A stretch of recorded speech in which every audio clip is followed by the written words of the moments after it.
almost 20 years now, from public high school to private high school. I've taught at the university level up in University of North Georgia, Dahlonega for 5 years. I have taught just about every age from 7 to 67 at this point. Community college, tech college, culinary schools. I've taught just about everywhere. I come from an English background, writing composition, which may surprise you, but in the last 2 years I have taken an utterly deep dive on this issue because I think it is going to completely change the way we do everything, at least as far as writing specifically. It has absolutely been a challenge the last few years. So 2 teachers with 15 years of experience and 30 years of experience? 20 years of they're experience. not that old. I know, I'm about to say, like we have a Wolverine over there. No. I started teaching in South Carolina right out of college, so Yeah. coming up on 20 years. Okay, and I'm John Salisbury. I'm the co-founder of Nexogen and also the Enterprise Technology Association. So I created the concept for AI Weeks, and then Zach and Summer are my partners. Okay, so I'm going to get started with some questions here, if that's okay. And then also I want to get some crowd participation if possible, and get some questions from you. So number 1, what's the most meaningful way AI is currently supporting teachers, not replacing them? Ooh, so I'll take this one. I just trained a group of teachers on how they can use no-code AI tools to increase engagement in their classroom. So I drop a lot of gems in my session, so you might want to write these things down. Lovable is a great no-code tool that'll help you just create quick projects that you can do some hands-on project-based learning with. Replit is another one. I would stay away from that if you don't have any code knowledge at all. But Lovable is a really quick, you can hop on ChatGPT, say, hey, I want to create a project-based task for my English project or whatever it may be, and put that prompt into Lovable, and it will create an application for those students to use. In this particular session that I worked with science teachers on, we actually created, I'm a tech person, I teach technology, I teach social work, not in chemistry, I'm in science, okay? There was something about the way chemicals combine together and create different other, I don't know. We put it in the AI. We had the AI create us it was almost like a simulation of what those different molecules would do once they interacted with each other. And the kids were able to go on and actually play around with it to increase the way they engaged in the classroom. So those are just some creative ways that you can actually use AI in your classroom and kind of stay away from this don't use AI at all. I think in education right now, the biggest issue is that mindset. I've seen it in curriculum and syllabuses. Do not use AI. Don't use ChatGPT. I think we should really reframe our thinking into how can we use these tools so that students want to participate, right? Like we've got to kind of dispel our old way of teaching and engaging, and how are our students engaging today, and what can we do with them, alongside of them, to increase engagement in the classroom. Fantastic. Yeah, I mean, a specific company that my school, I teach at Woodward Academy in College Park, historic Atlanta school, my 3rd year there. A little bit of context, we partnered with Flint.ai. The reason is that we have to protect our students' information in a very, What was it called again? Flint.ai. Flint.ai? They're a wrapper for whatever they currently think is the best model. So they're not beholden to, it was ChatGPT for a while, they switched to Anthropic, Claude. I don't know where they land at the moment, they kind of go back and forth, whatever they think is state of the art or best for their, so it's a wrapper, it's a walled garden. We have to protect our students' data. It's a very, I think that's probably translates to the corporate side in some ways. And it acts as a tutor, it acts as a chatbot, it can take on characters from history, it can hold its own in pretty much any kind of topic. So it's been great to be able to design with that. Our students are not allowed to use AI to just write or do assignments completely, but there are specific things within that tool that I'm allowed to use. As a teacher, I have used almost every state-of-the-art model. I pay for several at this point out of my own pocket because I think it is that important to just know how to use these tools. So I create materials on the fly all the time for my classes. It's completely changed how I create materials in class. Whatever the tool is, really kind of depends on what I'm trying to make, whether it's an OpenAI product or Claude. Those are the two I use the most. It has completely, I feel like a time traveler. I can just make materials on the fly. That doesn't mean they're perfect, but they're always accurate 100% no. But yeah, I mean, just be able to create things for my students, either one-up products or class products, digital products, handouts. Yeah. Fantastic. So it sounds like you guys are pro, use. How do we get like personalized? Do we lose personalized learning then, or do we get more of it? And then are we injecting bias in incorrectly or correctly? And then brain rot. We're not using our own brain, potentially sometimes. Those are, yeah, three very wide topics. Yeah. So have Pick one fun. of those, gentlemen. Yeah, let's pick personalization and AI first. Yeah, let's talk about that, right? And so I'm always going to be pro use the paid version of the tool, right? Because you remember I said yesterday, pay the $20, get over it. The quality is different. You're going to get different outputs. You're not going to have to keep retraining the same AI model if you're using OpenAI or Claude or whoever, and that can help, right? I'm always on the side of how can I make sure this particular student's learning experience is the best experience for them, right? Like, it may not be that the entire classroom is learning the same thing the same way, but I know Johnny over there is more hands-on than Susie over there that needs to read it. So I can use AI to differentiate the curriculum that way. A lot of the things that you do, especially if you're going to be using the paid version of the tool, is as easy as you putting in those assessments from that student and saying, hey, this is what the student is struggling on, this is my next lesson. How can I make sure that this student understands this lesson? Give me some tips, right? I would also, because it's students, right, these are minors, anonymize the data for yourself, right? Use student A, student B, use code words for yourself so you're not actually putting in their sensitive information to these OpenAI models or whoever's OpenAPI. And make sure you're doing it that way, and that can help you actually personalize learning experience for your students. But you will use the paid version to do so. Yeah, I mean, I think a year ago, or even 2 years ago, the idea of being able to deploy, or just to have my students use ChatGPT, just wasn't really an option because of an age. But now that we have Flint.ai or something similar, Khan Academy, Comnigo has similar products, you really can get that kind of one-to-one experience where they can chat with, follow a topic that they're interested in. The problem is a lot of the underlying models are still easy to mislead. My teenagers love to just completely go off topic and just start talking about soup recipes instead of talking about a historical figure or whatever the assignment is for that day. So the underlying models I think still need to get better. So I think another year or two, hopefully that's the case. This isn't like a hallucination issue, it's just, I don't know, somehow the wrapper with these companies melded with the underlying models is just not quite there yet. But I think they're definitely getting better. I mean, look a year or two ago. Fantastic. I was getting into bias and brain rot was the next one. Yeah, here's the thing. AI is inherently biased. Inherently, right? It's the people that are coding these tools that are not thinking about cultural references, not thinking about the actual racial references or anything that's happening in your direct community. So you are responsible for making sure that your AI is pushing out the right outcomes, the right resolutions for your particular community of students, right? So I'll give an example, and I think I gave this example several times this week. I was working with an AI tool that's an actual image generator. And as you can see, my hair is green, tomorrow might be red, who knows, right? It's what it is. In this particular image generation model, I had to upload a video of myself that I wanted to use as my clone. I was going to clone myself to do the thing, right? But I also had to upload my ID, my physical like driver's license ID, because I have to verify I'm that person. And I had to upload another 2-minute video of me speaking, right? I do all of this. You see how extensive this process is? It tells me I'm not the same person. I said, well, that's interesting. Why am I not the same person? Okay, in this particular video, my hair is black. Today, my hair is blonde. Maybe it's something else, right? So let me go ahead and take it off. Let me take off this hair and put on the other hair, right? I put it on, it still don't recognize who I was. I said, wow, maybe it's my actual ID photo. Maybe I need to look exactly like my ID photo. So I strip my lashes off, I bareface it, and I'm like, this is me. Right? And I'm looking in the camera and it still said it did not recognize who I was. Okay, now I'm onto something, right? Like I'm like, okay, maybe it's not me. Maybe it's you. Like maybe it's you, the tool. I called one of my employees who happens to be a white woman, right? And I said, hey, use this tool real quick, see if it lets you do it. Easy. I said, great, change your hair for me really quick. Put some French braids in it, put your hair up. Let's see, right, if it works. It works. I said, give it to Mark. Let's see if Mark can do it. Worked for Mark. Gave it to another black woman that was sitting in the same office. It did not work for her. I sent an email, right? Because this is how you change this kind of narrative, right? You tell these developers, tell these people that are building these tools, there is a problem. I sent them an email. I sent them screenshots. I showed the references, and they said, oh, we'll just push it through for you.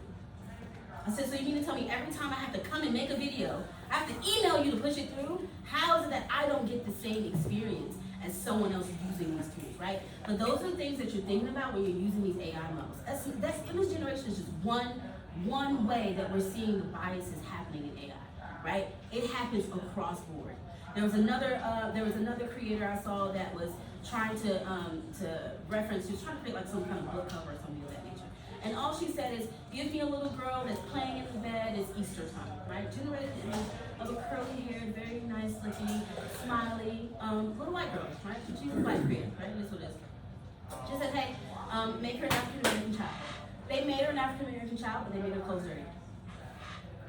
So she asked the AI, she said, why when you changed her race, did you make her clothes different, one, and make them dirty, two? Of course, AIs, you guys know this, that these AI models are trained to agree with you, right?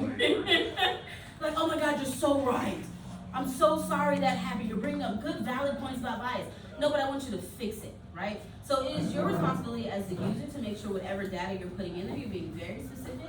And if you're getting something that is not, you know it's not what you need, you know it's not the right thing, don't breeze over it, right? Send it to someone, send it to that developer, send it to that company, make notes of it, and then you tell people about it, because that's the only way we're going to change the lives. I'll speak to the brain rot part, I think. Yeah. So I'm one of the few teachers in my school that actually has piloted any AI at all directly in the classroom. As far as direct writing, I ran a these are high schoolers, neurotypical classroom, about 15 to 20 students. So it's a private school, it's a smaller, but I'm not teaching like the top 5% student class. These are just run of the mill as far as the population of the school. And for 3 weeks, I basically told them, I'm going to expect you to use AI. This was a year ago, so this was ChatGPT, I guess GPT-4. I'm going to expect you to use AI if you buy into this, and I want you to create a project called Project Moonshot, where you're going to create something that you would have never tried to do on your own. And I got a lot of resistance. Parents were asking questions. They were confused. And it's like, this is the point of a pilot. We're trying something new. And that's short. It only ran for a few weeks, and before the school decided this is just too aggressive, because it is incredibly hard to know what is the AI and what is the student doing, right? That's the obvious disconnect. How do we know? So I was trying to design up front, assuming my students were using AI, because many of them are using AI, right?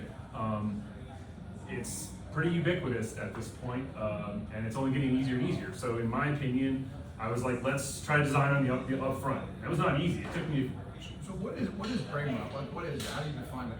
Sorry, I guess I'm assuming that they're losing skills by using AI. There you go. Yes, Okay. yes, yes. I would argue that they're having to develop completely new skills, that they are managing, that they have a team in front of them now. It's not just them as a writer. I listened to an interview last night from, I think it was Kevin Kelly, the founder of Wire magazine. And he talked about the joy of creating this whole world that with an AI. He never even shared with anyone, just he felt like he was in charge of this whole project. He was a project manager, right? Beyond what he would have normally done, this epic story he created with an AI. So that little glimmer a year ago, just trying to design that is incredibly challenging. For teachers, we are already bombarded with the next new technology, right, constantly. So this just feels like another version of that in some ways. And our students are pretty exhausted, to be honest. After COVID, I think we all are, coming out of that and now facing AI. Yeah, I think for my students, it's not necessarily brain rot, it's just one more thing on the screen, you know? I looked at it as like we swipe through TikTok and we're getting a response back very quickly, and then we swipe again, we get response back very quickly. It's not really like conscious. AI dopamine hit or something. You know what I mean? And it forms sort of an addiction, but it satisfies you very quickly. Yeah. AI, that's what I kind of get at brain rot, is you're using it and you can just continue to use it. And it feels like this TikTok type interaction where you're not pausing and doing long-term thinking. That's where I took brain rot. It's definitely a danger. Yeah, and that's where you can still get creative and accomplish a lot, but at the same time you're missing that core fundamental skill. Go ahead. Can I, after this question, Yeah. how do you imagine that would, I mean, if you're thinking about solution to this, how do you imagine, like, just, you know, the tools that you can find here would work to address this, or like something, you know, maybe even sci-fi level solution to this, you know, like how we can change this, like using the AI the proper way, to not get maybe, to add it, like to not fall on this social media problem that, you know, you just said about it. Yes. Like just to, you know, better education. I don't think so AI is going anywhere. Guys, if I just get like complete you control, know, say, we're going to design it. yeah, like just Yeah. because like everybody like kind of looking for a solution, but like they just get crazy. And do you have any of those thoughts? Go first. Well, I could answer, right? I mean, I've been thinking about this as you were saying it, because I'm like, how do I what is my framework for teaching AI to teachers? And this is it. You're still the teacher here, right? You're still the teacher, you're still the human being in the classroom. We're not at iRobot level yet. We are not there, okay? So you still have control over how you use this tool. And if you say to your students, we're using a new tool today, and it's called ChatGPT, right? Or it's called whatever, you introduce it that way, and you provide them with the prompt, you provide them with the outline. You push their way of thinking. I'll give you an outline for what I need you to brainstorm. Use your AI tool to brainstorm with you. Figure out if that is what you have to push their critical thinking, right? So if we as adults, we are the reasons that kids operate the way they are, right? Whether that be in the classroom, with their families, outside of their own community, we are the people they're looking to. So we are mindlessly using AI. If we are not giving it the right prompts, if we're just saying, hey, yeah, pull this curriculum up on ChatGPT, we're gonna do this thing today, they're gonna operate the same way. But if you start using it in your everyday classroom, right? Hey, someone go ask Chat, what's the song of the day today? What are we feeling like? Ask, whoever to play it, bring up the lyrics, something, right? So that it's just integrating into your everyday. They're gonna start using their own critical thinking skills on how they can use AI. So I would never give an assignment and say, use AI to do so. I would say, here's your assignment, here are your prompts for the AI, put your original thoughts into this. Why? Because I am going to be able to tell if this is a generic lesson that Chat, the free version, has popped out, or you putting your thoughts with the tool. Yeah, I think I would add on to that.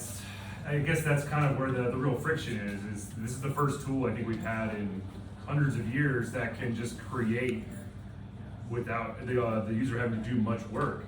It's like if a printing press could decide what books it wanted to press. Even in the Gutenberg revolution, you still had to decide what letters you're putting down on that, right? One page at a time. I don't think we've ever had a tool. In my 20 years, I've never had a moment like this. In the interview for my current job, I actually asked, what is the school's policy? And we're still asking that question, like how do we keep adapting this? Because the tools are constantly changing, right? The cutting edge is constantly changing. And there are plenty of people in my school that are tech savvy, that know the cutting edge, but that's a lot different than like, how do we actually deploy this or, interact with it day to day? It's so difficult because how do you verify that a student is learning, that it's not falling into brain rot? It takes a lot more effort than it used to. I try to track what colleges are doing about this. California State just bought ChatGPT subscription for every student in the system. Arizona State University has an initiative. China just mandated every kid 7 years or older will be. We can talk about China, yeah. So, yeah, it's not settled for sure. Go ahead. Yeah, I wonder if this kind of technology might be an antithesis to things like standardized testing, because standardized testing is all about getting a baseline knowledge, whereas we might be back at the point where it needs to be an oral examination to see how a student thinks or what have you. And I know that that's pretty resource intensive from a teaching perspective, but I wonder if that has any form of reliability or direction. I'm thinking of the way that we grade students today. And I'm recalling me just talking to a bunch of teachers about how they can use their rubrics and use ChatGPT together to speed up their grading process, right? Imagine back in the day, we're doing all these things, you're trying to, okay, 5 points, cool, you made this point.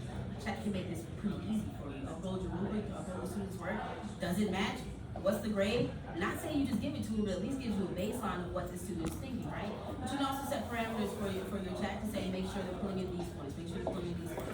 These are the things that I want to see, because once again, you're still the driver of this course.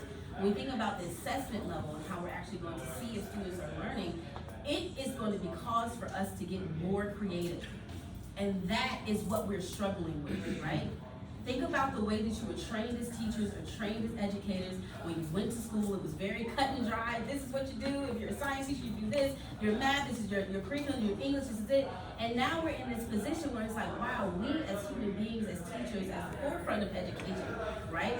We have to be the ones that are driving the creativity to see if our students are actually learning what we want them to learn, right? How am I going to do that? Does it look like an oral presentation, where they've used the AI tool, they've got their presentation up, they've used Gamma or Beautiful or wherever to create it, but they still have to sit in front of us and talk to us about what they created, right? They still have to process the information. Does it look like them still sitting down for a physical test, paper test, that they have to really write out and get their process of thought? Does it look like us using tools like, I taught technology, obviously. I taught technology, and when we did our assessments, we had the computers blocked off, so there was only the assessment. They could not tap to any other tabs. Does it look like us putting in more effort? And the answer is yes, right? We have to put in more effort. We have to get in front of this thing so we're not left behind in the age of AI, right? And our students are not moving ahead faster than us than they did with social media, right? We saw that happen.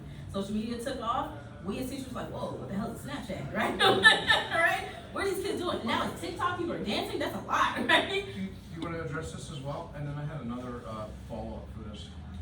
Yeah, I mean, I think, honestly, where is all this really going? It's not really about, yes, we've had to change the way we assess. The joke with my friends who teach at college level is if you're giving work out of class, you can just assume people are using AI, right?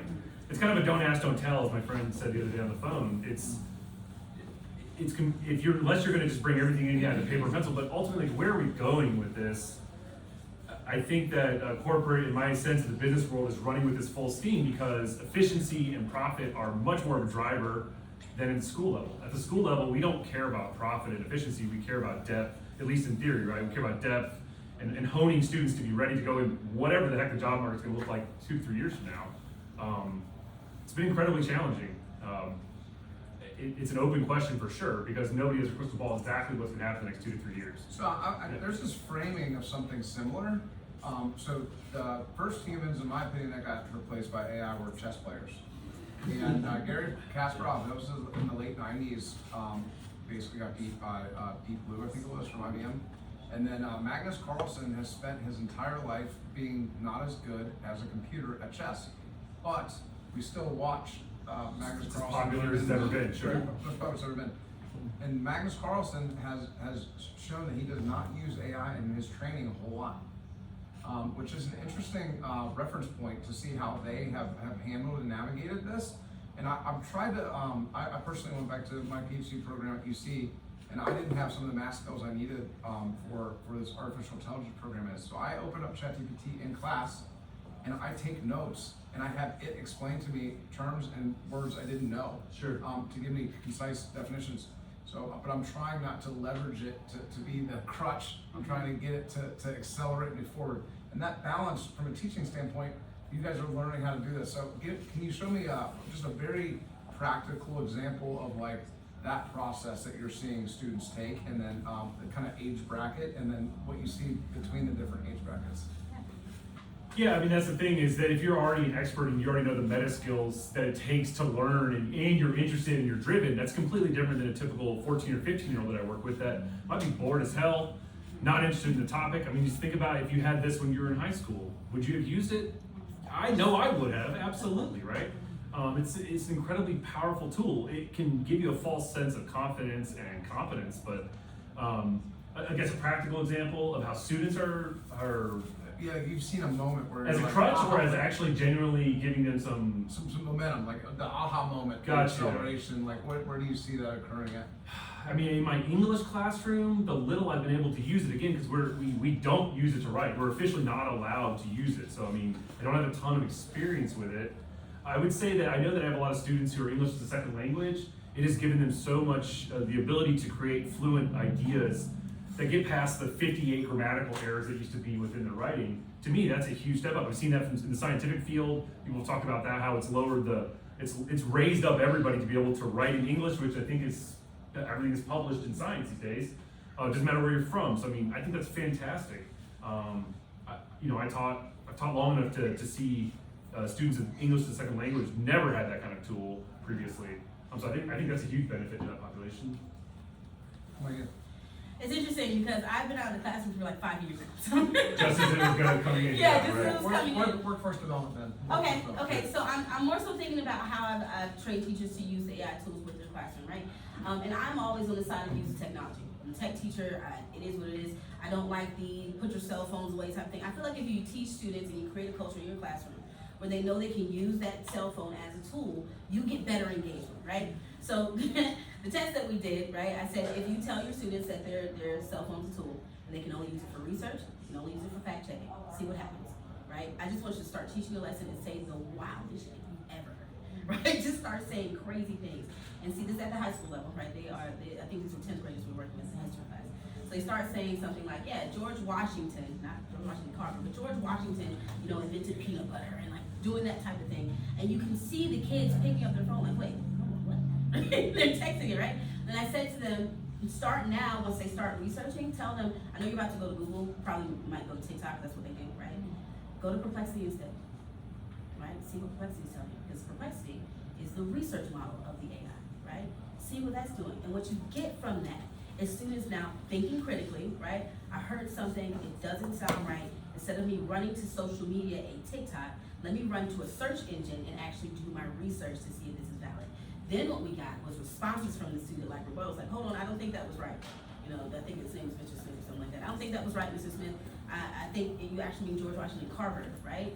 Well, how do you know that? Right now you're leading them in to what that is. Where did you find your source at? Is this a valid source?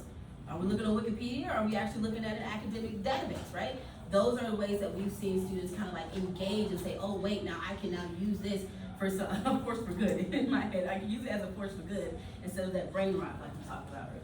Interesting, I love it.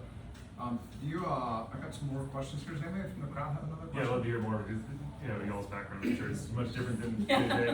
Go ahead, right there. Yeah, So introduce yourself first, sorry. yeah, Matt Lane, I was at the Louis desk, and we actually were doing education for a while, and my fifth grade son uses our application to learn history. So we've got a chat bot that's connected to their textbook that, you know, is a 10-year-old that's going through the Great Depression. That's fun. And so it's like it's interesting, but to me, the amount of time that we spent memorizing things is gone. Like, you just don't need that skill to memorize. So now, but that was what teachers knew how to teach and what students knew how to learn. So now we kind of need to cross this chasm as to teach the creativity. And Kayla, the example you just gave was amazing, but that requires a dynamicism in our teachers. Yeah. And I'm worried that, you know, we're not approaching this the right way, because independent studies for kids, we should be teaching them what they want to learn and going in lots of different directions now. Yeah. And I just didn't know, like, how do we cross that chasm and get more creative? Yeah, I think some of you walked in when I said I was your administration's worst nightmare. I was everyone's favorite, but the administration, they hated me. But it's because I pushed the boundaries, right? It's because I was like, hey, it's just not gonna work. We were having a conversation earlier about me and my administration. I'll take you back a couple of years ago when I first started teaching in Canarsie, Brooklyn, right? And it was a fun experience, but these kids in 2017 did not know what an email was. They were in 8th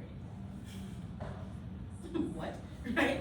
And I said, how are we meeting our mission? The mission is to send these kids to college preparatory high schools. In New York, you have to apply to go to high school. So their 7th grade grades go into that high school of their choice, and that's how they get to the school of their choice.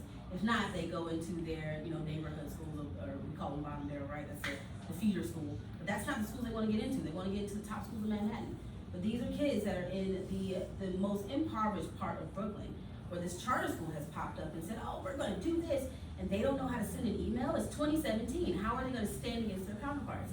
At that time, I was a school counselor. I shifted my own role into teaching technology and building my own curriculum. A longer story for a longer day, right? But in that workaround with those students, I'm telling them, hey, this is my first time teaching 5th grade. I'm usually at the high school level. We're going to do this together, and we're working through the curriculum together. 6 years I spent in that school, working through curriculum, figuring out what's going to work, what's going to happen with them. Those kids in the 8th grade walking out with coding certifications, starting businesses. And that's what happened with the power of collaboration that we're seeing, right? There is no age limit to how you learn how to use a tool, how you learn how to use technology. Those same kids, now I'm dating myself a little bit because they've now since graduated college, it is what it is. But those same kids have now gone off to colleges, gone off to STEM schools, started these careers. They call me still. I'm way long from New York. Miss Life, I just learned this language. I don't know what the heck they're talking about. I don't know what this language is, right? But it's that idea that sparked in them when a teacher said, hey, we can try something different. And so I think I've always been on this side of like, let's not do it the traditional way. Let's see how much we can kind of engage. However, I do understand the constraints that we have as teachers. If you are someone coming in and say, this is your curriculum, this is what you use, don't venture off. It's up to you to figure out how you can make your curriculum your own in your classroom. I've now since transformed my life to teaching teachers how to do what I've been doing, right? And to engage with students. And that really looks like you figuring out what's your special sauce, right? You're probably never gonna operate like Miss Life. I have way too much energy for myself sometimes, okay? But you can, in your realm of control, bring in your own personality, what you like, and connect it to what they like. I was not a TikToker, I was not a Snapchatter, but that's what my kids were using. So I had to figure out ways in my technology classroom to integrate those tools so they can do it. I would say something to them like, add our classroom on your Snapchat channel. I'm gonna post something mystery. If you watch that Snapchat, when you come in, you get 5 bonus points if you answer the question. Things like that keep them engaged, but it also shows them that you are interested in what they're interested in. Fantastic. Go ahead. Could you introduce yourself real quick? Of course. I'm Daisy Linares. Thank you so much for speaking today, and kudos for teaching young adults. That's huge. I would never do that. I'm an instructor for adults, upskilling with General Assembly. AI is baked in and is a lot of the programs that we've been piloting, and it's different teaching adults. We do bake in citation for AI usage and encourage it. Of course, completely different environment. We don't have the paradigms of universities and all that.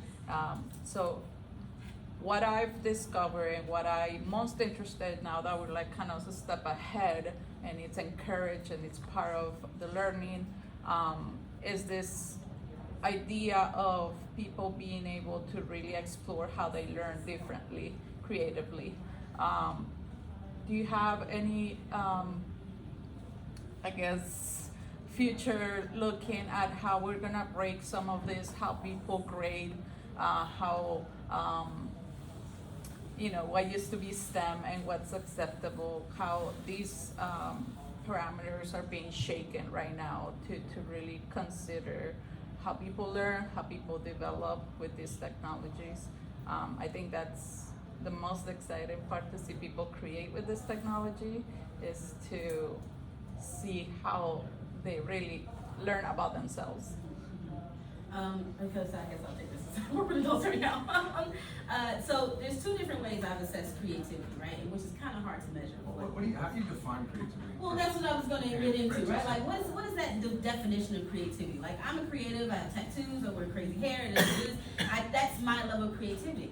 However, my younger sister, her creativity is more of like musical, right? She likes to play clarinets and I can't even get into all that kind of stuff, but that's her level. So how do you measure what is creative for the next person? I think it's more a process of thought, right? So it's creating this framework and for your particular set of learners of how you're gonna see what their process of thought is. If this is the end goal, how are they getting to that end goal? And then letting them know, no way, no path is wrong, right? You just gotta get to the end. Show me how you got to the end. What did you think? What did you design? What did you come up with? What did you research? So that you can see. And understand this, I love you guys. Adults are not that much different from kids. When it comes to teaching and engaging and getting them to learn a new skill, we are all going through the same things. We just don't have a teacher in front of us that's gonna walk us through it.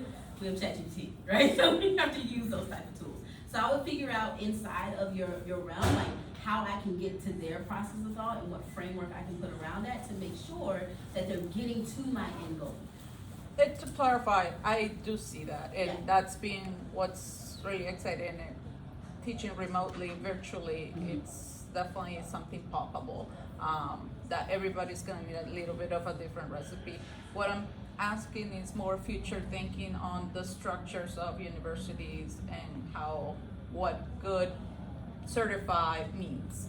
So, real quick, I'm gonna just give you an example of what I see, and then I'm gonna pass it over, and I'll have you answer first, and then Yeah. okay.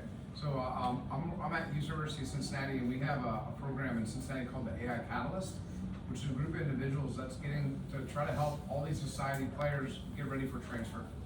So we activated all the universities together, all of the counties and governments came together, and we have this board, and we created a regional center of excellence, which is led by our University of Cincinnati.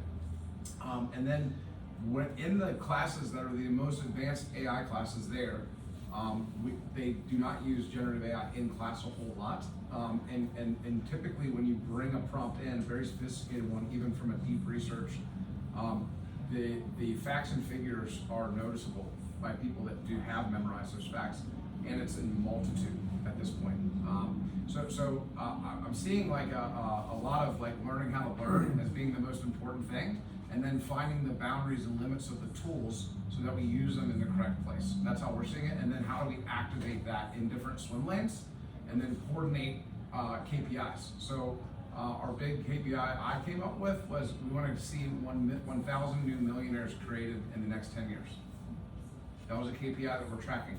We're trying to find out, identify how that gave us a bunch of work to do to figure out how to get to that KPI. We had another one which was how many students are failing versus today. Another one was what is our unemployment number? How do we track that and where is that at versus today? And then you're doing it by category. So by creating like very solid, like traditional goals and then measuring where it's at now and where the transfer word is, how we approach it. And then I'll hand over to you. Yeah, sorry, it's been a while since the question, what was it? It was basically how do you see the future and the outcome of these things, and then how do you measure the process of the student performance, like actually in society? How do we know if it's actually working? Yeah, I mean, I think that's the essence, correct? Yeah, I think again, to clarify even further, it's like here's what we measure success as today, and it's being disturbed, right? Sure. You see more inclusivity, more different ways of learning, different definitions of what, say, a scholar is. Gotcha. In the future. I think in the short term, the next year or two, my sense at the college level is total chaos. It's just total chaos. This is an absolute threat to normal business. Yeah, that's my impression from anecdotes, talking to people. It's just professor to professor. I think these tools are changing so quickly that I don't think the administration can even keep up. And then I think that college students are probably going to do what they've done for a long time, is they're going to figure out, there was an interview, I think it was at Columbia, he came up with a tool to help people cheat on the LEAP test. I think that's what it was, to cheat, to basically to solve a test that help check if you can do coding, basic coding skills. That's been around for 20 years, and he thought, this has nothing to do with what real coding is.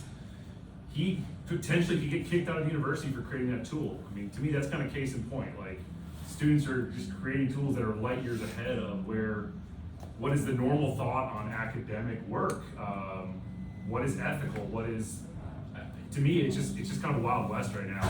Beyond 2 to 3 years, good luck with making any predictions. Agentic models with long-term memory, what I used to consider science fiction for the majority of my life is less and less fiction in there.